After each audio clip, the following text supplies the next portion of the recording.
folks, I'm L.A. Little, and this is your daily TA wrap, where we take a look at these markets and we do it from a neoclassical perspective, asking ourselves what happened today, and does it tell us anything about tomorrow? You know, I do the show 4 times a week, Monday through Thursday, live at 9 o'clock Eastern Time, here from the base of a snowy, cold, brutal cold Rocky Mountains. Actually, it's not just here, it's everywhere. It's cold everywhere. And the question today is, what happened? And as I say, it's not just here, it's everywhere. That really pertains to the market. And what I mean by that is it's not just here, it's over there. And I'm talking about Europe. So if I pop over and I zero in here and take a look at Europe, in particular looking at the CACs, I believe what we're seeing here is really a sad little bounce that really isn't going to go far. And I believe this bounce, or the lack thereof, has a lot to do with what we're seeing in our indexes. In our indexes, I'm talking about the domestic U.S. equities. You've got a resistance zone here. It comes into it. It's got nothing on it. Right, coming back into this bar, which has volume. It didn't quite get there. It's probably going to get there tomorrow. It looks to me like it's going to fail. If it does get past that, the next zone is off of this bar, and that one has some serious volume. And that, of course, is the retest regenerate area, which is just slightly higher. Folks, this doesn't look to me like it's going to go very far. And if that's true, Europeans better hope it bounces at least up to here, because that's still a pretty good piece down on an ABCD structure. If you do it from here, in other words, if you get no more bounce than we've already got, then it becomes very deep. And that very deep, if I pull it over and take a look here at the weekly, that very deep on the weekly really begins to shine, right? Because there, you get it from here maybe to there and back down. We're talking about all the way back down to the next swing point low. And remember, when you start breaking swing points on this time frame, which we've already done one, right, which has turned the CACs market, it's already turned the CACs market into a sideways trend. You break this one, that's going to turn you into a negative trend on the intermediate term time frame. Now, usually the first time you do that, that simply just sets it up for at least a range trade at best, and potentially turning the long-term trend. And what I want to point out next when I'm talking about the long-term trend is, what does that look like? And I always talk about the structure. And so I'm bringing the monthly in here to look at the monthly. And lo and behold, on the monthly, you've got a swing point right here. It's not that far away. We're talking about on the CACs is that low. Let me get a point here. 39.27. We're currently trading at 41.34. We're talking about 200 points. 200 points, 5%. 5% you would actually break and change your intermediate term trend from bullish, right, to something different, and that something different would be sideways. You're always trying to see that kind of a situation, that structure set up, get in place, and potentially fire to give you, quote unquote, a danger zone you have to be worried about. So if you ask me what's happening with our markets, it's really not our markets right now, it's other markets. Look at the DAX. The DAX gets its bounce. What does the DAX do? It comes right into that. Remember, we were looking at this swing point high yesterday, I believe, on the weekly show. Pull it up a little bit. That top was 9193.98. We got to 9225. We closed at 9195. So we're slightly over that high, just barely. No volume. If that one falls back in there tomorrow, then that too is going to set up an ABCD structure to the downside. And an ABCD structure here, if it fails, takes it deeper And what does that do here? That starts breaking lots of swing point lows. And that itself will be an issue. So you can see Europe really starting to show signs here of some issues. Let's look at our markets. Look at the numbers, see what we got today. We actually had a gap up today. We had a gap up Friday, if you remember. I don't want the Dow, I want the ending numbers here. Let me grab them. Here we go. So we had a gap up today. It didn't fill the gap, held it. The NDX was up the most, I believe. But let's go, where's the industrials? There we go. Flat, up 5 points, 1602.5 and a half. The S&P's up 3 points, 1808 and third. The composite up 6, 4068 and 3/4. The NDX up almost 12, 3516. And the Russell actually was negative on the day, just slightly, 1.5, 1129, almost 1130. Gold started to creep up at the end of the day. It was up about $10. It's up $3 after hours, 1239. So a pretty good gain on gold today. Just kind of slowly worked its way higher all day. The dollar was flat. Oil gave up a little bit. It's bouncing slightly after hours. There's really not much moving here. Silver looked pretty good today too. Bonds actually got a nice bid today and look like they're having some after hours fun as well, which is a good thing because the bonds are a key point in terms of this market not really starting to crumble. Let's go look at our indexes. Now, I didn't get a chance today, or in preparation, I didn't get a chance to go over the sectors. I have a pretty good idea of what the general markets look like, so let's do those first, and then we'll walk through the sectors together real quick and see what they look like. Okay, so the S&Ps came within 2 points of a high, 1813 and 55. We got it to 1811.52, so 2 points away. That just really begging for a tag, right? It's begging to tag that top. There's no volume up there, but it's just dying here. It just doesn't have it. Just doesn't have it yet. Let's go look at the one that's been telling us the best all along has been the Russell. Here's the Russell, inside day, nothing on it. That could go either way tomorrow, so the Russell really doesn't tell me much today. So we're banging back into the bar, the breakdown bar. We're still inside of it, 1127.72. We're at 1129, so we're still inside of it. So that doesn't really say anything. The NDX, remember, got over the highs. It stayed over the highs today, but it wasn't anything special. A little doji up there, nothing on it.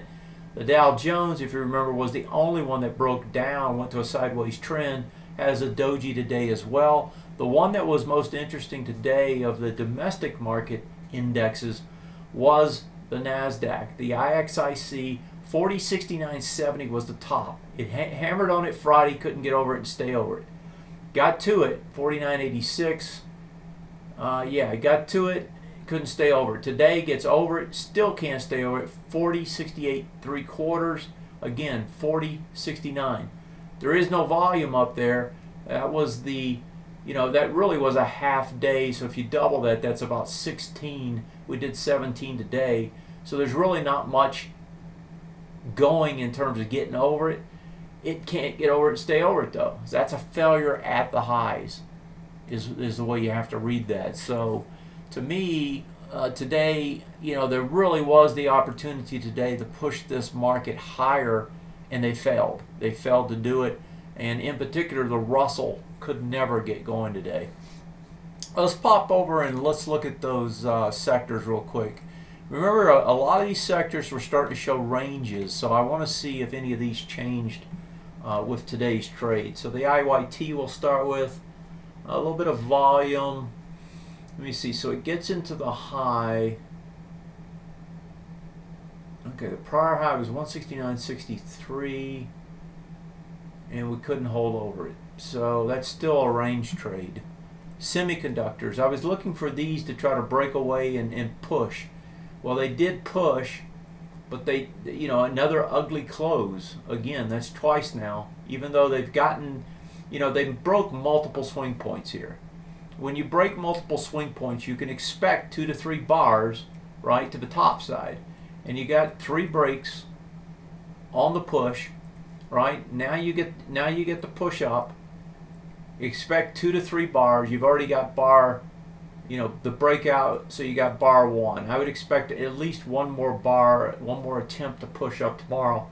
If it doesn't, that just tells you it's weaker than it should be, and that itself is a sign, right? Because you should get 2 to 3 off of it. These are not looking particularly good the way they're trading. XLB, this one was a range trade already. It was up today, and it's just inside the range, coming back up to the swing point high. Okay, so you're always looking for something to measure, right? And what you have to measure, like on this one, you're measuring against that swing point high. That was true of the IYT as well. You got 5.4 there. You're hitting it with 4.7. The bottom of the high is 5.6. So you're hitting with less volume as you're going back up. That still looks like a range trade. XLE. Now XLE was also ranging and still is, and there's volume, and it was an inside day, which is kind of strange. So that really doesn't tell me anything other than the fact we have this big bar down 86.97 and you couldn't get to it. So I don't know. That doesn't really tell me anything other than the fact that it's still a range. XLF, these were strong today, but they also had an ugly close, I believe. Not bad. It's a doji, so they get into the top, the high, but they can't hang. But they do hang there, but they don't have the volume. So that one still can try to push. XLI. XLI has been one of the strongest ones, and it wasn't a range, or actually it was. It actually pushed low enough to make it interesting. So it's back in. So just like the XLF, it goes into the high bar and stays in it, but has no volume. XLK was the strongest one, and Apple was up big again. Google was up again today. This thing pushes away again, and that, I guess, is to be expected. So technology continues to be, and you can see that from the NDX, continues to be the leader right now. XLP still a range. Decent volume though. That one can actually test the tops. XLU was the weakest sector most of the day and really didn't get anything going. So that one doesn't look to be doing anything. XLV, this one was not a range, was trying to go back to the top. And boy, it's dying too as it tries to get there and doesn't have the volume. So we got 3 of the strongest ones going into the highs, hanging in the highs, but having no volume comparatively, and then the XLK being the strongest continues to push higher. So the sectors really didn't tell us anything different today. This one had some volume. This is the consumer discretionary. Well, we can test again. So it doesn't look terrible from the sector point of view, but it doesn't really tell us anything different than what we had yesterday. Let me see if there's anything useful in the OX markets. I know that bonds pushed higher today. Let's start with those and see what they look like. So the TLT, remember these guys were testing the lows. They got no volume as they're pushing up though. So they go into the first level. There's 2 levels of resistance here. You can kind of see them. I'll draw a line in between them. There's a dividing line right there. So you can see you got back into the first level of resistance, and now you got the one above it, which actually has this little gap here. That will be the resistance tomorrow. We'll see if it can push up there and close the gap. So it's doing a retest regen. Let's draw it in here. So you're getting a retest regen off of this swing point low. So this area here is the regeneration area. So I would have to see it trade back up here to make me believe that it's not going to try to break down still. And a breakdown here is going to be a problem if it does. So that's still, jury's still out there. Gold was up today. Let's see if it had any volume. I think it didn't. It just looked like it just slowly climbed today. Yeah, it had no volume. Okay, so gold, again, what you're looking for, what I always look for when I get these kind of breakaways, right? I mean, here's the breakaway, is what does it do when it gets back to retest and regen? Now this one traded deep enough that when it does get back there, it's going to have to be a pretty good move, right? I mean, it's a long way down. So if it does just climb, climb, climb right up here, right, then it's probably going to have a very hard time when it gets there. What you'd really like to see it do is get up to about right here, and then just kind of go sideways for a little bit and build up a head of steam, and then go try to break it out, right? If you want to be bullish, that's what you'd be looking for, or hoping for maybe.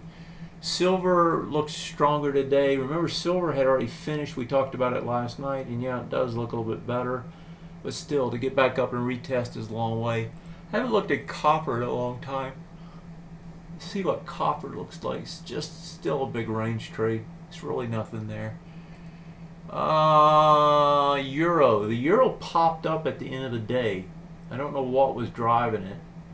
Yeah, it got up into the next bar. So the euro, and this was why it was interesting to see gold working higher, because the euro actually, the euro hasn't been helping gold to date. In other words, a weak dollar. But the euro pops over that high, holds it today, doesn't have any volume, but it got over this bar. And folks, that that only leaves one spot, and that's the highs, right? You've got a big wide resistance zone up here now, but there's really not much up in here. You got this bar, the top of this bar. You actually have 3 zones up here, and it got into the first one, so there will be 2 left tomorrow. The next spot is the top of this bar. That bar is the, what is that? The October 30th bar. So that will be the bar. Next, if it gets over that, well, it's definitely going to go test the top. And that would be true here. It would also be true on the weeklies. And, you know, if the euro's strong, it should be helping gold. Gold's really struggling on its own, though, so we'll see. Let me see if municipals and junk bonds moved at all today. Municipals couldn't. That's kind of telling. Oh, the junk bonds did, though. Well, that's better. You don't want to see these guys breaking down, you know, the junk bonds and municipals. So, you know, the fact that the junk bonds got a nice spike twice now is a good sign. So I don't see anything here that leads me to anything different than what I was thinking in terms of ranges. It's really about Europe. I'm looking at the UNG here. It stretches even higher again today with a cold snap out there. That's over the swing point highs now on the weekly as well. So that's, you know, for those folks that are being able to hold on to that, that's a heck of a move. Let's go look at things that you want to look at, and then I'll go back and look at the overseas markets if I have time. So the first question from Jim. Jim's looking at zone ZH or ZHNE. Let's pop over and see what zone looks like. So this is a high-tech company, Zone Technologies. They've been out of favor for a long time in terms of the monthly chart, but they've been working back higher. They sell communications equipment, network equipment. I'm only familiar with them because an engineering company I used to work for had a deal with them. I think we looked at this before. It had two big bars that were worth looking at. The first was here, right? Nice big spike up on volume. And the second one was here, and that's the low. And so the intersection of those two is the most interesting part, right in there. So today, let's see what it got to. So today it gets to 470, and that top is 458. Volume on the way down was 461.5. Today it does 868. No, 1.2, and today it does 868. And you're coming into much more, right? 7.9. Let me pull this back over. So here's the weekly, and you can see the nice spikes, right, each time. So for what it's worth, and so what was the question? What worries me is the unfilled gaps below, or these tend to get filled at some point. And so the question is it a possible entry? Well, the thing is, Yes, it is. Once you have, in other words, is it at a point where it could be bought? Yeah, it is. I mean, it's doing what it should be doing as it drifts back in. The issue is, what do you do with it, right? I mean, if you look at the monthly chart, this thing has gone in something like half a year, it's gone from basically 80 cents to a high of 640. I mean, that's like, what, 600%? That's a pretty big move. So you're playing with something that's up 600% in 6 months. At some point, it's not going to keep going up 600%, right? Something's going to happen, and it's actually going to come back. So if you're trading this thing, you got to wrap a trading plan around it. Well, how would you do that, or what would you do? I wouldn't give it much more room than this little ideal spot. If you give it more than that, then you've got to start working on these other bars. So what is this low? 361. Yeah, so you just can't give it that much. I mean, we're talking large percentages. From the bottom of the November 20th bar, 441, to the bottom of the October 18th bar is 392. That's 50 cents. 50 cents on 440 is 12%. You're talking 12%, right? So you just can't. You can't. I mean, I guess you could allow that much, but I wouldn't want to allow much more than that, or that much in particular. So I would just try. I would try to be patient and let it come into this zone that you want. If it comes into that zone and the volume's still low, then you just buy it and you put your stop up underneath it, right? And if you get knocked out, you get knocked out. That's the way it goes. The risk you take, of course, is overnight risk. You gap down the next morning. But right now, this thing's so strong, I don't think you're going to gap down on it. Let me look at something. Did we look at it before? What is on this guy, what is the short interest? Are they just blowing out the shorts? Oops, I went into the wrong thing. Let me go back over here. Tools, trades, where is it at? Trading cube, there we go. ZHNE. So the short interest is, no, it's not that high, 3.7, so that's not what's happening. Yeah, they just, whatever it is they build, in particular, it's got something to do with communications network equipment. They definitely have found a market for it, and that whatever that market is, it's definitely catching fire.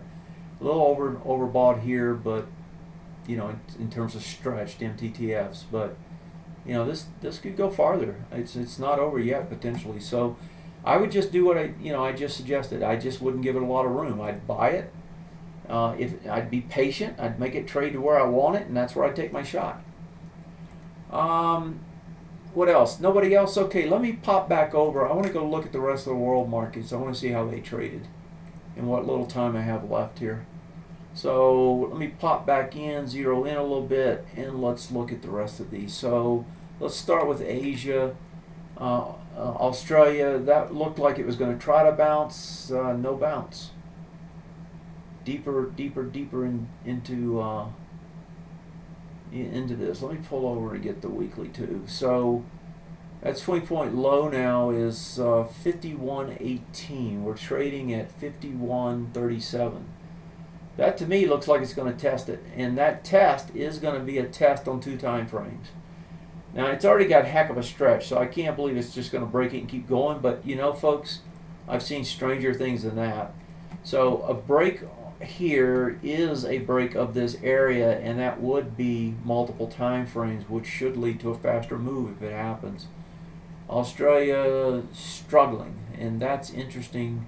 Let me see if Brazil's struggling as well. Brazil is already down, not much of a bounce here.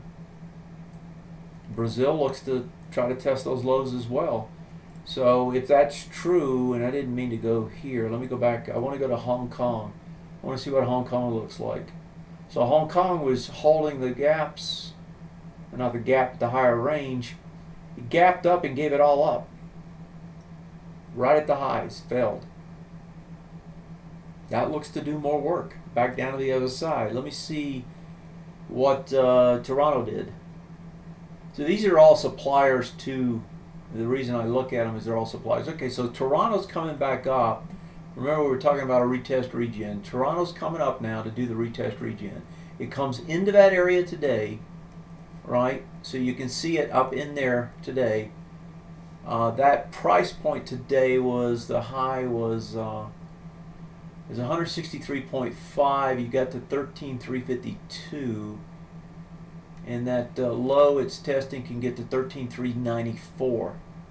I don't know if it's going to do a full test regen, but that volume 163 back into 184 looks to be light.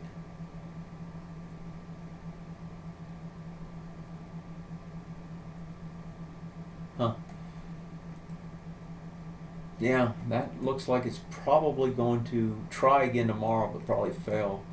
Let me see. I haven't looked at the Korean index. I know Japan was up big last night. So Korea, or excuse me, Japan, big bounce. Nah, it's going to try for those highs one more time. It's trying to hit this high. Remember, I was talking about it going back up here for a long time. Well, it's up there, and it's going to try to hit it again. And there's huge volume up there. So I suspect it is going to hit it, and it is going to fail. Korea. And then we'll look at Taiwan. Taiwan was trying to get back and test the highs. Korea, little gap up bounce. I don't think Korea is going to do anything yet. And Taiwan, let's see. Taiwan was trying to test the highs, and it did. So Taiwan gets to 8476, 8477, 2.05, and you did 2.1. That's a failure. It's a failure at the highs, just like the NASDAQ. So that fails at the highs. Folks, it's not about here right now. It's there. It's there. It's elsewhere. It's not our markets. Our markets, to me, look like they're range bound. We got a failure on the NASDAQ today. We got weak bounces in Europe. If Europe can't bounce more and allow us to rise, right, then we're going back down the other way. That's the way this thing's set up. I don't see a different story. That's the way it looks to me. So I'll leave it at that tonight. I appreciate you being there. You tell a friend, tell two. Have a great night, and I appreciate all you folks for tuning in and asking questions. And I'll see you next time. Have a good night. Good night, folks.